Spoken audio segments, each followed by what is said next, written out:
Hello dear students, welcome you all for Power System Operation and Control class. So continue with the third module, that is Automatic Generation Controller. In this we are seeing the modeling of different things, that is we are actually in the modeling of ALFC. In that we are seeing the governor model and we are seeing the load and generator model. Now we will see the turbine model. So usually the turbines are either steam turbines or hydro turbines are most commonly used. The governor regulates the speed of the prime mover, which is essential to maintain the system frequency. So suitable mathematical models for the turbines to have to be incorporated along with the models of the generator and the electrical network to study the dynamic behavior of the system. So the steam turbines systems are generally compound type. That means one or more pressure lever is included. Steam flow at the inlet to the high pressure turbines is controlled by the governor control valve. The steam chest and the inlet piping to the first turbine cylinder, reheaters, and crossover piping downstream all introduce delays after the valve movement to change the system flow. So the mathematical models have to take into account of these time delays. These delays are represented by the first order transfer functions with suitable time constant. A commonly linear mathematical model is shown here in this figure, that is 2.23. You can see there. There is a governor controlled valve when steams are there, then from there steam chest, and then output is high pressure turbine steam flow. But as we seen, there is a governor controlled valve is there, after the steam chest is there, in between reheaters, turbine cylinder, crossover piping downstream, all these are introducing delay.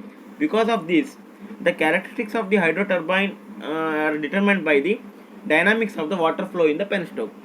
So a universal model for the turbine for having the computer application is shown in this figure. You can see in the 2.24 with different time constants. You can see there 1 over 1 plus st1, then 1 over 1 plus st2, 1 over 1 by 1 plus st3, 1 over 1 plus st4. So there are different time constants. Then there are different gains, see k1, k3, k5, k7, k2, k4, k6, k6 and k8 at the downstream. Means, so these are the different things, gains, and the time constants are used to model a turbine. So what are these values? Actually this is given in this table. You can see these things clearly. Time constants are t1 to t4 and gains are k1 to k8 for each type. Here actually TGH is the steam chest time constant, TRH is the reheater time constant, TCO is the crossover piping time constant, and here something some different things like FVHP, FHP, FIP, FLP represent the fraction of the total power developed by various cylinders to very high cylinders of very high pressure, intermediate pressure, and low pressure. That is stands for VHP for high pressure, very high pressure, HP for high pressure, IP for intermediate pressure, and LP for the low pressure. Then the TW is the water time constant. So in this table you can see the different parameters. The first 6 are for the steam turbines, total 7 are there, and the last one is for the hydro turbine. Here the first one is no reheat. You can see there only T1 is with TCH only, that is just a time constant only, no other things are there, only K1 is there because no other things are there. So only it is having one thing, that is there is no reheat. Second one is tandem compound single reheat is there. Then coming to third one, tandem compound double reheat. Fourth one is cross compound single reheat type 1. Fifth one is cross compound single reheat type 2, and the sixth one is cross compound double reheat. For that you can see the different values for the gains. You can see if there is no gains means only your modeling will become simple. For the example first one, you can see only value is T1 is present and K1 is present. So you can assume how your modeling will be there. All these the remaining boxes will be having 0 values. Only the first block of 1 or 1 plus st1, then k1 will be there. Remaining things are becoming 0. Like that you can model the things. So this is regarding the turbine modeling. Okay. So the same turbine modeling is given here. You can see the figure of 6.28. That is here TTR is used as a time constant. That is the turbine time constant. You can see here delta P of S is at the input side and the output side delta PM of S. Okay. So delta PV of S is at the input side and delta PM of S at the output side for the turbine model. Okay, let us see now a complete ALFC model, that is automatic load frequency control model completely. You can see this figure, block diagram 6.29 gives us the total complete figure. You can see first one is for governor model, next is turbine model, then is generator plus load model with a one feedback 1 by R. So this is togetherly we are calling it as a block diagram of ALFC or modeling of the ALFC. You can see here very clear, we are made each blocks separately. Just now we are seeing the turbine model. In middle one block, whatever turbine block we are seeing, just now we are seeing the modeling of that one. Now it is very clear that like that the governor, generator load, all these models are used to have the automatic load frequency controller. So we are now interested in deriving the effect of the change in load on the frequency without changing the reference set point. By changing the reference set point, we can set the system to give specified frequency at any load point. Okay, this is a secondary control to be discussed. We will see discuss this one. Here we have to assume P reference is kept to as a constant value so that delta P reference is equal to 0. We find the transfer function of delta omega S by minus delta PL of S.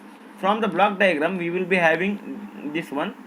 So our main intention is with what, delta omega S divided by minus delta PLS. You can see at this block means the which is the output of a generator load model, and the delta PLS is before the generator load model.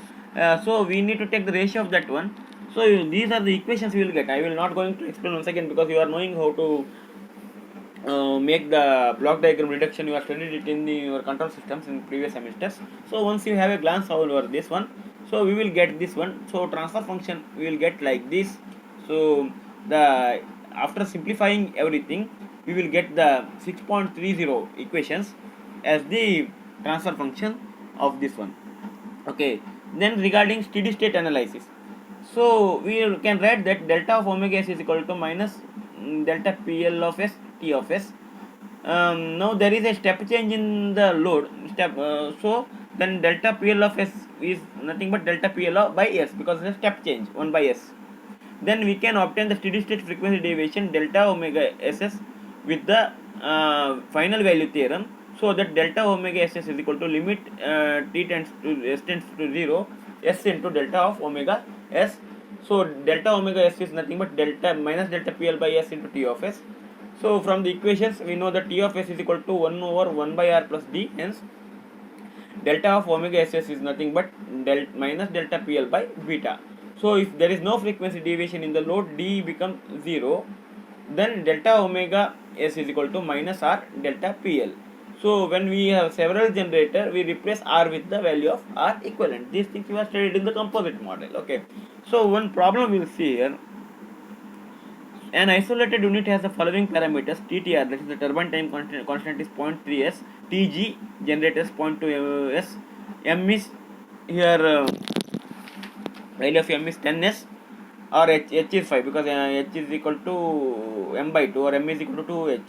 D is 1, R is 0.05. For a unit step decrease in PL, plot the frequency response, comment on the effect of change in D and R respectively with the parameters of the same. So we are having the parameters, so equations we are knowing delta omega s divided by minus delta PL of s, that is the transfer function. Wherever values are there, we will put all these values, TTR, TG, M, all these things.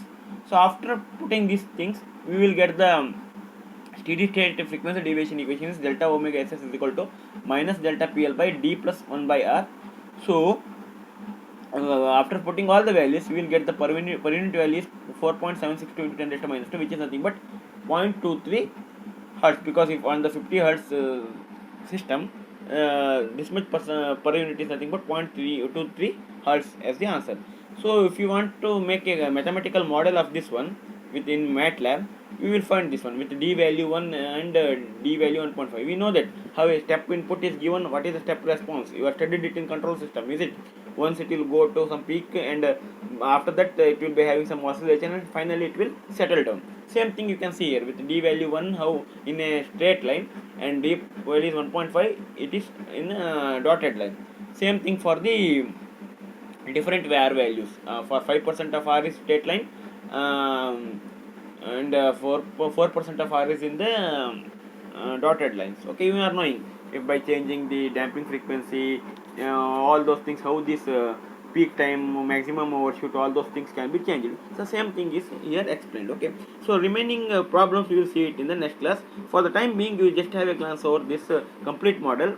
Better you practice all the different systems like turbine modeling, generator plus load modeling, and governor modeling after a complete modeling of a ALFC. If you find any difficulties, you can call me. Thank you.